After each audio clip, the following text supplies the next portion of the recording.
ಆರೋಪಿ ದರ್ಶನ್ಗೆ ಸಂಬಂಧಪಟ್ಟಂತಹ ಸ್ಫೋಟಕ ಸುದ್ದಿಯನ್ನು ನಿಮ್ಮ ಮುಂದೆ ಇಡ್ತಾ ಇದ್ದೀವಿ. ಡೆವಿಲ್ ಶೂಟಿಂಗ್ ನಲ್ಲಿದ್ದಂತಹ ಆರೋಪಿ ದರ್ಶನ್ ಎಲ್ಲಿ ಹೋದ್ರು?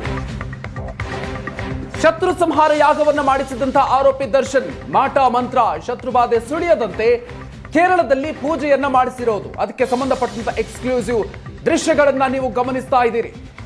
ಕೇರಳದ ಮಾಡಾಯಿಕಾವು ದೇಗುಲದಲ್ಲಿ ದರ್ಶನ್ ಈ ಪೂಜೆಯನ್ನ ಮಾಡಿದ್ರು. ಕಣ್ಣೂರಿನ ಮಾಡಾಯಿಕಾವು ಶ್ರೀ ಭಗವತಿ ದೇವಸ್ಥಾನದಲ್ಲಿ ಶತ್ರು ಸಂಹಾರ ಪೂಜೆಗೆ ಆರೋಪಿ ದರ್ಶನ್ ಮುಂದಾಗಿದ್ದಾರೆ. ಕುಟುಂಬಸ್ಥರ ಜೊತೆಗೆ ನಟ ದರ್ಶನ್ ಶತ್ರು ಸಂಹಾರ ಪೂಜೆಯಲ್ಲಿ ಭಾಗಿಯಾಗಿದ್ದಾರೆ. ಕುಟುಂಬಸ್ಥರ ಜೊತೆಗೆ ದರ್ಶನ್ ಭಾಗಿಯಾಗಿರುವಂತ ವಿಡಿಯೋವನ್ನು ಕೂಡ ನೀವು ಗಮನಿಸ್ತಾ ಇದ್ದೀರಿ. ಏಷ್ಯಾನೆಟ್ ಸುವರ್ಣ ನ್ಯೂಸ್ ನಲ್ಲಿ ಎಕ್ಸ್ಕ್ಲೂಸಿವ್ ವಿಡಿಯೋವನ್ನು ನೀವು ನೋಡ್ತಾ ಇದ್ದೀರಿ. ನಟ ದರ್ಶನ್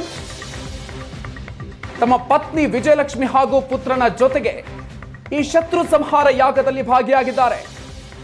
ಕಣ್ಣೂರಿನ ಮಾಡಾಯಿಕಾವು ಶ್ರೀ ಭಗವತಿ ದೇವಸ್ಥಾನದಲ್ಲಿ ಈ ಪೂಜೆ ನಡೆದಿದೆ. ಪತ್ನಿ ವಿಜಯಲಕ್ಷ್ಮಿ, ಮಗ ವಿನೀಶ್ ಜೊತೆಗೆ ಭಾಗಿಯಾಗಿದ್ದಾರೆ. ಜೊತೆಗೆ ಅವರ ಆಪ್ತ ಸ್ನೇಹಿತ ಧನ್ವೀರ್ ಕೂಡ ಈ ವಿಡಿಯೋದಲ್ಲಿರೋದನ್ನು ನೀವು ಗಮನಿಸಬಹುದು. ಮಾಟ ಮಂತ್ರ ಶತ್ರುಬಾಧೆ ಆಗದಂತೆ ಈ ಪೂಜೆಯನ್ನ ಮಾಡಿಸಲಾಗಿದೆ. ನಟ ದರ್ಶನ್ ಕೊಲೆ ಪ್ರಕರಣದಲ್ಲಿ ಸಿಕ್ಕಾಕೊಂಡ ನಂತರ ಬೇಲ್ ಪಡೆದು ಹೊರಬಂದು ಈಗ ಶೂಟಿಂಗ್ ನಲ್ಲಿ ಭಾಗಿಯಾಗಿದ್ರು. ಶೂಟಿಂಗ್ ನಲ್ಲಿ ಭಾಗಿಯಾಗ್ತಾ ಇರುವಂತಹ ಸಂದರ್ಭದಲ್ಲೇ ಈಗ ಇವತ್ತು ಕೇರಳಕ್ಕೆ ತೆರಳಿ ಈ ಪೂಜೆಯಲ್ಲಿ ಭಾಗಿಯಾಗಿದ್ದಾರೆ. ತಮ್ಮ ಕುಟುಂಬದ ಜೊತೆಗೆ ಅವರು ಈ ಪೂಜೆಯಲ್ಲಿ ಭಾಗಿಯಾಗಿರೋದು. ಮೈಸೂರಿನಿಂದ ನೇರವಾಗಿ ಕೇರಳಕ್ಕೆ ತೆರಳಿ ಕೇರಳದ ಕಣ್ಣೂರಿನ ಈ ದೇವಸ್ಥಾನದಲ್ಲಿ ಪೂಜೆಯನ್ನ ನಡೆಸಿದ್ದಾರೆ.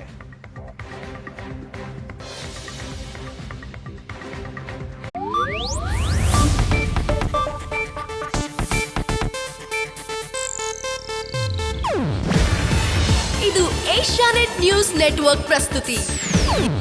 ನೀವು ನೋಡ್ತಿದ್ದೀರಾ ಏಷ್ಯಾನೆಟ್ ಸುವರ್ಣ ನ್ಯೂಸ್.